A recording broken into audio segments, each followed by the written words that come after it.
Here we have a new 2026 Chevrolet Suburban. This one comes in the LS trim level with two-wheel drive. Summit white is the paint, and then we have jet black cloth interior. The powertrain consists of a 5.3 liter naturally aspirated V8 engine that's made it to a 10-speed automatic transmission. And there are a few things about this LS that have intrigued me for this year, so stay tuned to see. To the front end here, we do get our LED headlamps along with the LED daytime running lights and a nice front fascia here. Like the chrome, honestly, especially with these wheels I'm going to show you in a minute, this looks like an LT trim, which is interesting. We have the front parking sensors, rear parking sensors, and we have another goodie that I'm going to show you here in a minute. Down here to these wheels, these are going to be 20-inch machine aluminum wheels. These are like $1,000 option, I believe, but I mean, really nice. And again, it kind of makes this pop more than the traditional LS wheels do. But honestly, the chrome looks good. The piano black looks good. Like the tinted rear windows. Passive keyless entry on all four doors. I even like the trim. Power door lock controls. We get one-touch up and down windows for the front, express down on the back. Rear window locks there. Power mirror controls. We get blind spot monitor standard as well, which is pretty nice. Now over here we have our lane keeping system, the parking sensors, auto stop. We get self-parking, interesting. And then we have our headlamp controls, drive modes, traction controls. And then we have that 360 camera we can pull up there. Or I should say that view. There's the hood release. Manual tilt telescoping steering wheel. And another interesting perk for the LS, we get a power seat with two-way power lumbar support. Now, a huge thanks to Chevrolet Buick GMC of Murfreesboro here in Murfreesboro, Tennessee for allowing me to review the Suburban today. I'll leave a link below in the description. If you're looking to find the best price on one of these closer to home, click that second link down below. It takes just a minute to fill out your information, and I'll make sure the local dealers are fighting to get you the best price on this or whatever new vehicle you might be interested in. Now, I have the seat up front adjusted for someone of my size, being 6'3" with longer legs. So as I sit back here, make sure the seat's all the way back. Pretty good space back here. Knees aren't touching the back of the seat at all.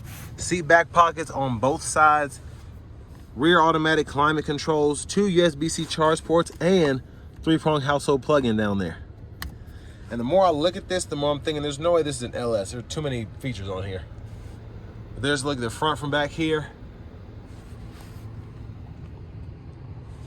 Middle seat folds down. Bottle holders are there, little phone holder as well. And if you look to the third row, you get a USB-C charge port and bottle holder on either side. LED lights throughout. The AC vents are in the headliner there. You can hang a shirt or a pair of pants on this hook if you need to.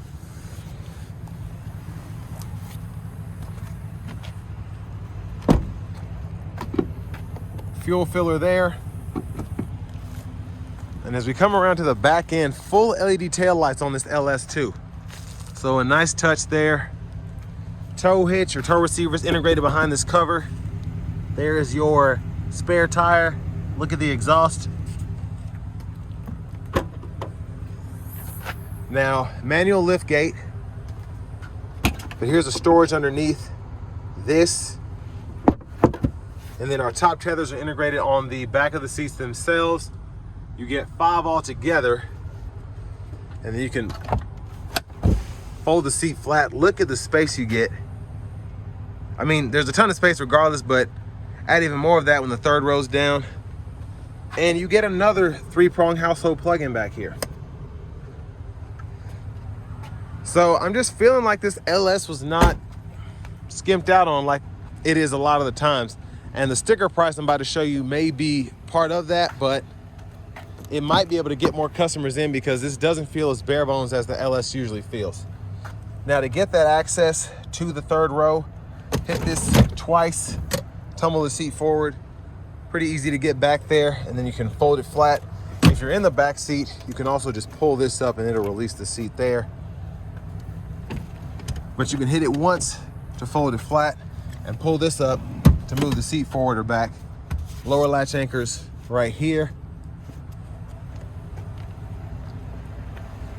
And then to this front passenger seat, this is actually powered with 2-way power lumbar support as well, which is pretty nice. Lockable glove compartment. Like that trim that goes across the whole dash there. But now to the window sticker. You all can pause anywhere you need to take a closer look at anything, but I want you to see all of the standard features that we get. Now the surprise is this adaptive cruise control. We haven't had that standard on the LS to my knowledge. And then just having the 3-prong plugins throughout on an LS is crazy. But $67,694 is that sticker price. And again, that might have something to do with having all of these new features on here that we're not used to having. Now, if you can hear those leaf blowers in the background, I apologize. I'm trying to get inside momentarily. But there's that 5.3 liter V8.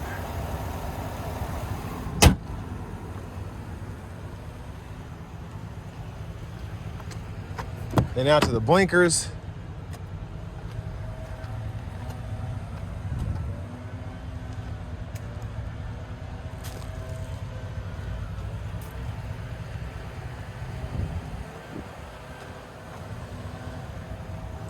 Let's hop in the driver's seat.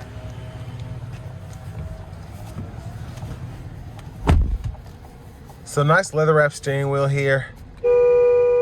There's the horn. I'm gonna cut this down a little bit. Now, this is the new newer 17.7 inch screen that we got in the 25 model year here.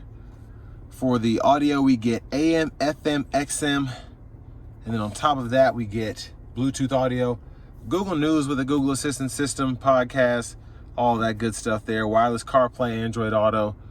It's pretty decked out in terms of the system itself. We have the dual zone automatic climate controls to go with that rear AC control there. And then several different camera views. We get the top down view, which I love. It's my favorite. Front and rear cameras, side views for both of those, overhead view as well. And then on top of that, we have our trailering setup here if you want to do the light test, the checklist, or any of that.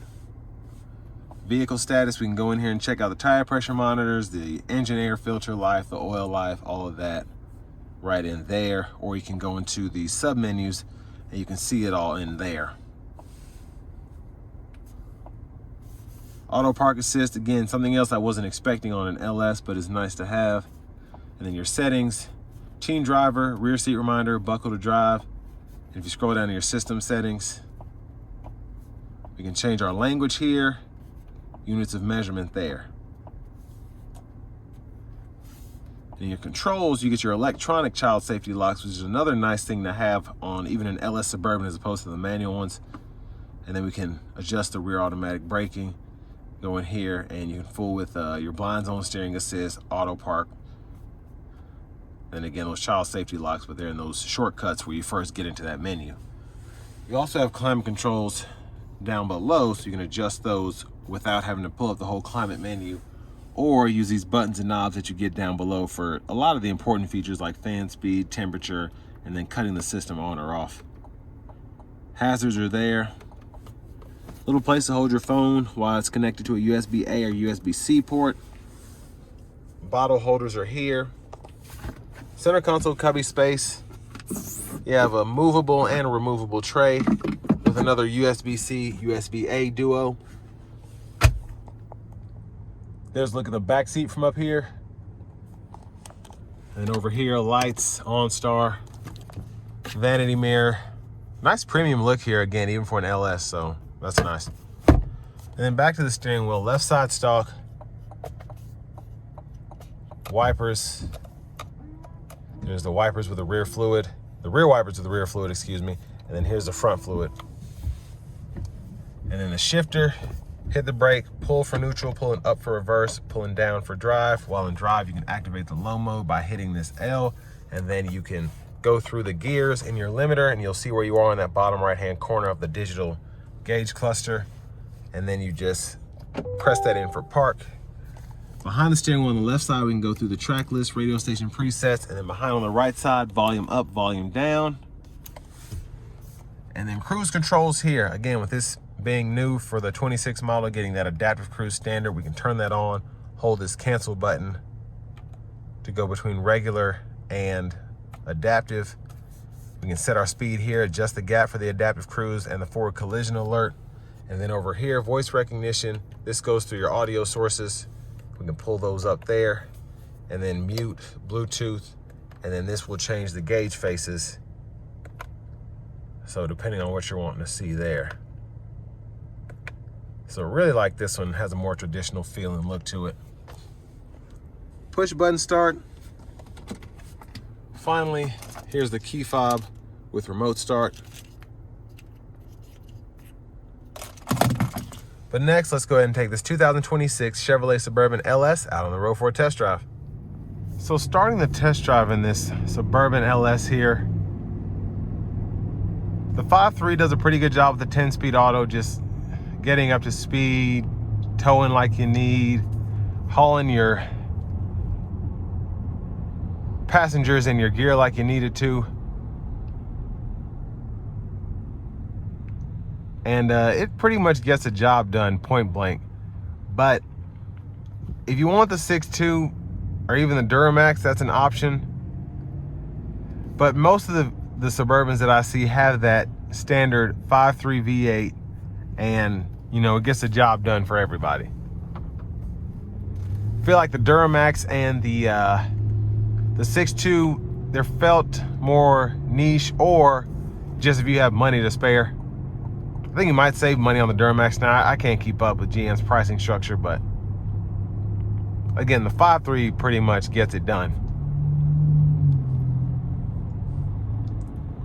I'm gonna give myself a little bit of space, try to give it a good pull getting on the interstate. Not gonna floor it, but I think I might put it into sport mode. But again, not gonna redline it. Here we go.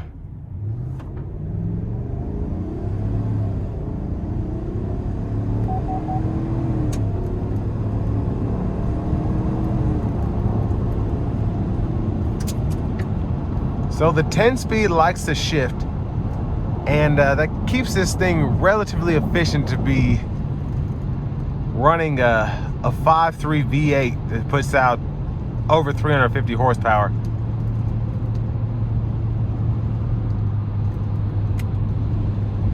Sound acoustics are pretty good in here. It's a bit windy outside, so you might hear a bit of that wind intrusion coming through, and then there's a sticker that's flapping on the windshield.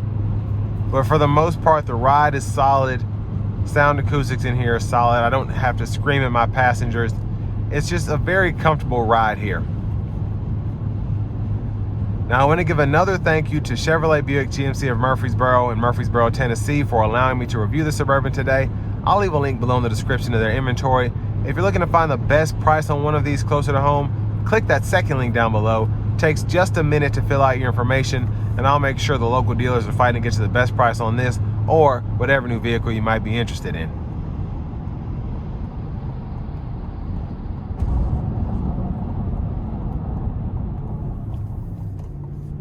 Now, the Suburban here at this price point, it's expensive. It's not cheap, and I don't even want to say it's like overly expensive, but it's a lot of money. Most Tahoes and Suburbans these days are just a lot of money right out the gate. It just depends how much money. But I do think that there's value to be had in this LS trim. Again, getting the standard adaptive cruise control, which I think is a necessity on any vehicle, but specifically a big vehicle like this. Having the updated infotainment system is great. We don't have heated seats, but honestly, I don't miss them here, because there's so much more here, again, for the LS trim that I think is really great. Now, you also have to realize that this thing will hold 8 passengers, tow up to 8,000 pounds. You have a ton of space behind the third row with it up, and then even more space when the third row's down. It's just very usable. So, I mean, if you need a truck, like a pickup truck, you can put a trailer on the back of this thing and tow pretty much whatever you need to haul. And then you can still have 8 passengers and plenty of room to put your mulch from Lowe's behind that third row seat. And that's kind of who these are for. They're for people that have a ton of people riding with them, but they also need a ton of cargo space for those people. And it's relatively spacious here as well. So when your kids are 15, 16 years old and they're 6 feet tall, taller than you can still drive them around, even though they'll be in the back seat, and they'll be very comfortable. They have a lot of space. But I think GM's finally catching on. With these kind of vehicles, people expect to spend a ton of money. So we shouldn't try and like maximize profit and keep the price as low as possible when I'll have to trade out of my Suburban once everybody else has adaptive cruise control, which is pretty much the industry standard at this point for most vehicles, specifically 3-row SUVs if it's above the entry level. So again, I think GM made the right choice putting the adaptive cruise here, and it's still a Suburban. It still has all the usability that you would expect a Suburban to have. So with all that being said, this will bring me to the end of my review of this 2026 Suburban LS.